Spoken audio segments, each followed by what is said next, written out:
Louis Dauphren, votre grand témoin ce matin, et Céline Guillaume, présidente du groupe La Procure, laïque dominicaine. Elle publie ce livre, Mener le bon combat, lecture croisée des lettres de Saint Paul et du code d'honneur du légionnaire. Et oui, on connaissait les légionnaires du Christ, mais on sait à quel point les crimes et les multiples vies de leur fondateur, Martial Maciel, rendent sans doute à jamais impossible le réemploi d'une telle appellation. Mais quid du mot légionnaire en tant que tel ? Lui est vierge de ce passif, on parlera donc du légionnaire tout court. La Légion a beau être étrangère, sa culture nous est familière et surtout elle a des choses à nous dire à la société et à l'Église, laquelle nous invite donc à mener le bon combat. La métaphore est omniprésente, la métaphore militaire est omniprésente tout au long de l'Ancien Testament comme du Nouveau Testament. Saint Paul compare le zèle apostolique au centurion romain, invitant à se munir du ceinturon de la vérité, de la vérité, de la cuirasse de la justice, du bouclier de la foi, du casque du salut, du glaive de l'esprit, c'est-à-dire de la parole de Dieu. Alors, que faut-il voir dans cet attirail militaire ? Va-t-il nous permettre de mener le bon combat, d'éteindre toutes les flèches enflammées du mauvais ? Est-ce l'intention de Céline Guillaume ? On va lui poser la question. Bonjour Céline Guillaume. Bonjour. N'est-ce pas un petit peu osé, Céline Guillaume, de faire une métaphore militaire ? Alors pardonnez-moi, vous avez trouvé la chose complètement excessive peut-être, alors que les bombes tombent en ce moment sur le Liban par exemple. Alors, quand j'ai commencé à écrire ce livre, évidemment, les bombes ne tombaient pas encore sur le Liban, mais c'est vrai que je pensais beaucoup à l'ambiance de notre monde qui est quand même très violente, que ce soit dans les territoires extérieurs à la France ou chez nous, dans nos banlieues. On entend parler de Marseille, etc., de choses absolument terribles qui se passent. Donc, c'est vrai que la violence habite notre monde, habite peut-être surtout notre âme. Et l'objet de ce livre, c'est d'essayer d'éclairer justement ce que l'on met derrière le mot combat. Et j'ai fait ce lien osé, certes, entre le militaire surentraîné, légionnaire et Saint Paul qui mène le combat intérieur, le combat spirituel, et dont on se désintéresse sans doute trop souvent, ou qu'on ignore ou qu'on ne connaît pas, dont on n'a pas conscience. Donc c'est un combat sans victime, sans mort. Le combat intérieur, on espère qu'il est sans victime. En fait, on mène beaucoup de combats, je pense, contre les autres. Alors quand je dis ça, vraiment, j'essaie d'avoir une optique très large et qui puisse toucher tout le monde. Personne n'est exempt de mener des combats, qu'on soit militaire ou qu'on soit dans la société civile, qu'on soit chef d'entreprise ou mère de famille, qu'on soit un jeune dans les banlieues ou un homme ou femme politique, a fortiori. Nous avons tous des combats à mener, combat de la maladie, combat d'idéologie, combat personnel, enfin de toutes sortes. Et donc justement, comment trouver des éclairages dans le code d'honneur du légionnaire qui puissent nous donner quelques clés pour essayer de mener nos combats et en particulier les bons combats. Comment êtes-vous tombé dessus ? Alors, il se trouve que j'ai des liens avec la Légion depuis très longtemps. Mon grand-père, d'abord, avait une grande admiration pour la Légion. Il nous en parlait souvent, donc j'en ai tout le temps entendu parler dans mon enfance. Et puis ensuite, j'ai eu la chance de connaître un aumônier militaire de la Légion étrangère, qui est aumônier du 2e REP, 2e régiment étranger de parachutistes à Calvi. Et donc, lui nous a beaucoup parlé de la Légion et ses hommes, les légionnaires, qu'il a accompagnés partout quand il était d'active. En Indochine, en Algérie, etc. Il a écrit sur le sujet. Et puis ensuite, une amitié aussi avec un légionnaire de façon complètement providentielle, on va dire, d'origine belge.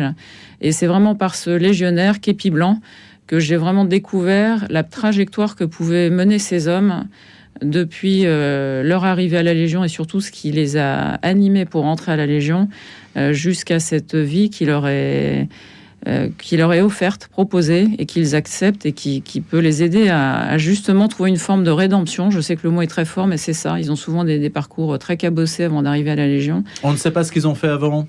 Alors nous, non, mais la Légion, oui.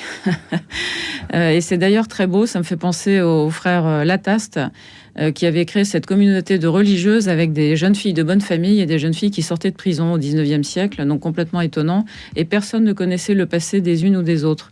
La Légion, je dirais, c'est un peu pareil. En fait, on offre à ces hommes qui viennent des 4 coins du monde 145 nationalités différentes, c'est pas rien. Un droit à l'oubli. C'est ça. Et donc, quand le candidat légionnaire arrive, on lui demande de tout raconter à ceux qu'il rencontre au moment des périodes de recrutement.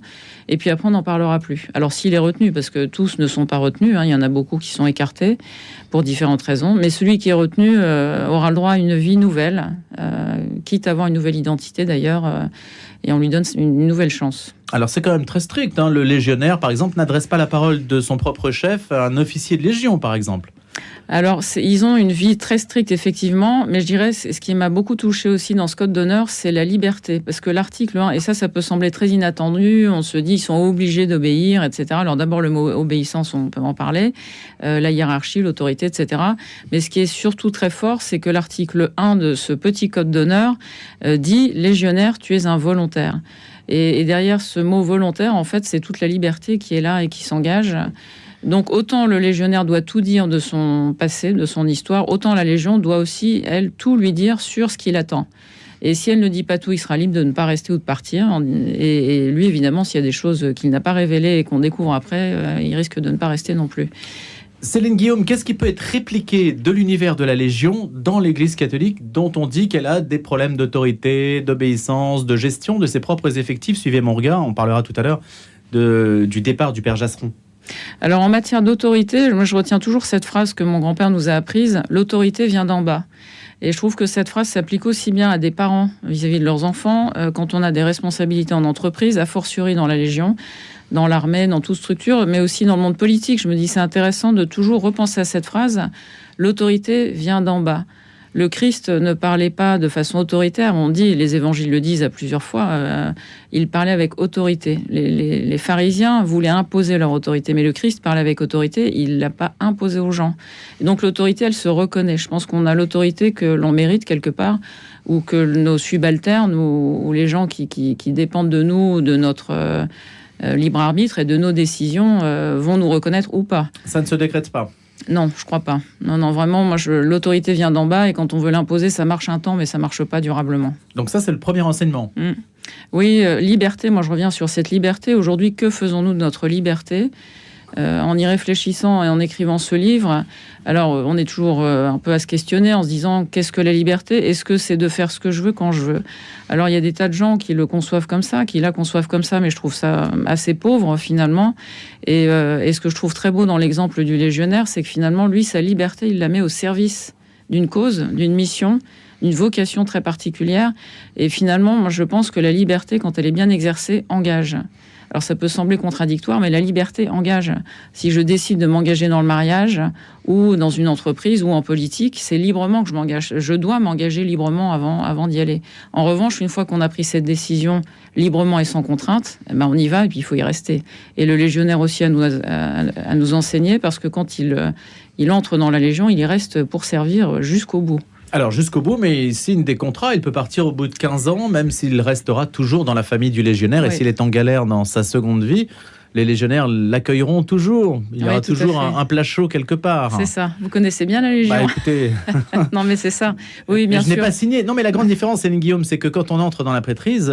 c'est ad vitam, là, on ne signe pas pour 10 ans, 15 ans ou 20 ans. C'est comme le mariage, on ne signe pas pour 5 ans, 10 ans. C'est quand même une différence notable. Ah, mais tout à fait, non, mais tout ne se réplique pas non plus. Alors, la vie du légionnaire n'est pas non plus celle d'un prêtre, hein. Faut, physiquement, etc. Enfin, c'est quand même en termes d'exigence, on ne demande pas à nos prêtres d'avoir des vies de légionnaires, et Dieu merci, ce ne serait pas du tout adapté. Et justement, vous évoquiez tout à l'heure les légionnaires du Christ, et surtout, l'objet de ce livre n'était pas du tout de comparer qui que ce soit dans l'Église ou parmi les croyants à des combattants armés ou je sais pas quoi, légionnaires. Enfin, le légionnaire... Mais s'était-il inspiré de ça, justement, les légionnaires du Christ? Est-ce qu'au départ, il y avait l'idée de reprendre l'esprit Légion? Alors, je ne connais pas suffisamment l'histoire de cette congrégation. Peut-être, quand on parle de combat dans l'Église, je pense que si on associe trop le combat aux armes, à la violence, on n'est pas dans la voie du Christ. Le Christ, oui, le combat spirituel, certes. Alors, soyons des combattants pour le bien, pour l'amour, la vérité, etc. Mais ça peut être un mot piégeux. Et donc, je pense qu'il faut l'éviter. C'est plus simple. Qu'est-ce qui distingue un code d'honneur d'une simple hygiène de vie, en fait? Parce que ces légionnaires qui entrent à la Légion, d'abord, leur famille n'est plus là, leur vraie famille, ils intègrent une nouvelle famille. Et il faut les encadrer de A jusqu'à Z, d'où le fait que l'on passe le Noël à la Légion aussi. Voilà, parce que sinon, on ne va pas les laisser tout seuls. Donc, c'est beaucoup plus, en fait, qu'une simple hygiène de vie, un code d'honneur en soi. Le code d'honneur, c'est ce qui régit, pourrait-on dire, les mafias. Alors, quelle est la... Vous faites des parallèles. Quelle est la ligne de démarcation que vous faites, en fait? Il faut lire le code d'honneur. Chaque chapitre de ce livre reprend un code d'honneur. Il y a 7 articles, hein, c'est pas très compliqué, qui guident, donc qui parlent de liberté d'abord, de fraternité. La fraternité chez les légionnaires, elle est vécue de façon très concrète. Chaque légionnaire est ton frère, et donc tu lui dois une solidarité absolue, comme envers tout membre d'une famille. Donc les mots famille et fraternité sont très forts, et quand vous parlez avec un légionnaire et qu'il vous parle de son frère, vous sentez qu'il y a des liens qui sont indéfectibles. Que faisons-nous de ce mot fraternité? Comment l'incarnons-nous, nous, en France, dans la société civile? Ensuite, il y a aussi quelque chose, je trouve, qui devrait nous guider, nous inspirer davantage. Au combat, tu agis sans passion et sans haine. Quand on voit la société, on va se limiter à la France, sans même parler du monde, nos comportements à chacun de nous tous les jours, que faisons-nous de cette invitation à ne pas agir avec passion et avec haine? À quoi pensez-vous? C'est encore une fois, l'esprit de division a vite fait de mettre la division entre tous. Encore une fois, je pense aux familles. Combien de familles souffrent de division, aux familles au sens large, parmi les membres d'un couple, mais aussi avec des enfants, à toutes les dimensions d'une famille. La division dans une ambiance de travail, quand les gens chuchotent, murmurent dans le dos d'un autre, etc. Enfin, ça sème la division, c'est terrible. Au niveau politique, n'en parlons pas. Donc cet esprit de division, il l'encourage. Si on ne se réserve pas un petit peu, si on ne se contrôle pas un peu, il peut vite entraîner à la passion et à la haine, à la passion négative. Et donc être très destructeur. Enfin, quand moi je suis effarée de voir le niveau des échanges qu'il peut y avoir sur les réseaux sociaux ou même sur les plateaux de télévision, quand on entend les gens s'invectiver ou s'insulter, etc. Enfin, si chacun se disait j'agis sans passion et sans haine, rien que pour aujourd'hui, et si tous les jours on disait rien que pour aujourd'hui, j'agis sans passion et sans haine, je pense qu'on irait un petit peu mieux. Et j'enchaîne sur le fait aussi que dans ce code d'honneur, il y a le respect de l'ennemi vaincu. Et ça, c'est très fort aussi. On n'est pas très loin du Christ qui nous dit « aimez vos ennemis ». Le légionnaire s'interdit de démolir son ennemi vaincu. Et c'est très fort. Et ça donne une ligne de conduite, un esprit quand même qui est très exigeant et auquel on a tous à résister, contre lequel on a tous à résister. Donc c'est l'opposé de la loi du talion. Oui. Et là, il y a une forme de sublimation du combat dans le bon sens du terme. C'est-à-dire le combat en tant qu'obligeant au respect en fait, de l'adversaire, même si on triomphe de lui, c'est ça, bien sûr. Céline Guillaume, dans quelle mesure peut-on s'approprier un code d'honneur du légionnaire à titre personnel quand l'institution n'est pas là pour vous l'imposer? Parce que ce qui fait la force d'une institution comme la Légion, c'est que tout le monde suit, il y a une structure. Donc, soi-même, ces 7 articles du légionnaire, on peut les mettre en pratique? Alors, vous voyez, concrètement, moi, j'ai le code de légionnaire dans la poche. Il tient sur une carte de format carte de paiement bancaire, une petite carte Visa ou autre. Et je les lis régulièrement. Enfin, je l'ai toujours avec moi. Et c'est vrai de relire ces mots. Tu es involontaire, ton frère, la famille... le fait qu'il y ait agir sans passion et sans haine, etc. Tu entretiens tes armes comme ton bien le plus précieux. Quelles sont nos armes? Nous, évidemment, je vais pas entretenir mon pistolet le matin. Je suis incapable de toute façon de tenir une arme. Mais quelles sont les armes sur lesquelles je dois veiller, que je dois entretenir? Ce sont mes armes intérieures, justement. Qu'est-ce que je fais de la paix, de ce sentiment de charité que je dois chercher, la vérité que je dois chercher sans cesse, etc. Donc, quelles sont, vous évoquiez tout à l'heure les armes que mentionne Saint Paul dans ses lettres, mais c'est vrai, c'est exactement ça. Donc, au quotidien, et je pense que de lire, alors évidemment, cette petite carte, il faut aller sur le site de la Légion étrangère pour l'acheter, mais l'avoir dans la poche et la lire régulièrement, ça inspire, encore une fois. Donc, tous ceux qui seront intéressés, je vous encourage à aller acheter ces petites cartes, à vous la glisser dans la poche ou le portefeuille, et puis à la lire régulièrement. Les pères du désert au 1er siècle de l'ère chrétienne sont les grands combattants de nos désordres intérieurs, des maux de l'âme. Le moine du désert sait que pour combattre ces démons, il faut commencer par des choses simples, faire son lit, garder sa cellule en ordre, s'astreindre à une discipline, se tenir tranquille. Ça commence par de petites choses. Absolument. D'ailleurs, il y a une phrase que le général me disait, le général commandant la Légion étrangère, que chaque légionnaire s'applique tous les matins. Je me lève, je me lave, je me rase. Ce sont des petites choses toutes simples parce que le légionnaire n'est pas indemne non plus de souffrir de nostalgie, de dépression, de traumatisme de tous ordres, etc. Et donc, il ne faut pas du tout négliger les petits gestes du quotidien qui vont l'aider à entretenir cette forme intérieure, forme physique bien sûr, mais forme intérieure, parce qu'il est armé avec des armes militaires, mais il doit aussi s'armer lui à l'intérieur d'armes spirituelles, j'ose le dire, parce que finalement, il y a aussi quelque chose de très fort, c'est que le légionnaire étant prêt à donner sa vie, étant confronté à la mort et à la vie sur le terrain quand même régulièrement, très vite, il se pose des questions spirituelles, d'ordre spirituel, intérieur. Et donc, c'est oui, sur le combat intérieur, je pense qu'on a tendance à assimiler le mot combat à la violence physique, au combat physique. Or, le premier combat qu'on doit mener, c'est pas contre les autres, mais c'est contre nous-mêmes. Outre le combat intérieur contre soi-même, Céline Guillaume, quels sont vos combats ou les bons combats aujourd'hui? Alors, je pense, justement, j'ai beaucoup réfléchi à la question, comment décider qu'un combat est le bon ou pas. Vous irez voir dans le livre, mais je pense qu'il y a un élément qui peut vraiment nous guider, c'est la vérité. Alors aujourd'hui, on va dire relativisme, chacun sa vérité. Encore une fois, quand on écoute nos politiques, hommes ou femmes, avec les pensées, les idées qui les animent, chacun pense avoir la vérité. Non, mais ce que je dis, moi j'ai raison et pas toi, et l'autre en face veut dire le contraire. Et donc, ça ne nous dit pas ce qu'est la vérité. Si chacun a sa vérité, la vérité n'existe plus, puisque vous avez la vôtre et j'ai la mienne. Donc, ça marche pas, ça tient pas. En revanche, chercher la vérité, c'est ce qui doit nous animer tous les jours. On n'a jamais fini de la découvrir, la vérité, quel que soit le domaine de réflexion ou d'action dans lequel on se trouve. Moi, je pense que la vérité est vraiment un phare qui doit éclairer nos vies au quotidien. Comment convaincre qu'elle n'est pas qu'une question de point de vue?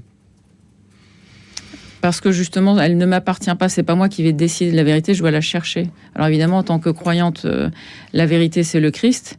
Mais je dirais même pour les non-croyants que ceux qui ne croient pas au Christ s'intéressent quand même à sa vie et lisent un peu les évangiles. Parce que c'est un personnage étonnant, le Christ. On sait qu'il a vécu pour de vrai, Jésus. Après, le reconnaître en tant que fils de Dieu, c'est une autre démarche. N'empêche que quand on lit les évangiles et qu'on s'intéresse à sa vie, il a quand même pas fait beaucoup d'erreurs et il a mené les bons combats. Donc le combat de la charité et de la vérité. Et je pense que finalement, c'est ce qui doit nous guider dans nos combats pour identifier le bon combat. Oui, mais trop exigeant, vous diront beaucoup. C'est sûr, c'est très exigeant, mais comme la vie du légionnaire, c'est très difficile. En fait, il faut jamais s'endormir sur nos lauriers. C'est épuisant. Mais heureusement, vous nous avez donné des raisons d'espérer. Merci Céline Guillaume. Merci à vous.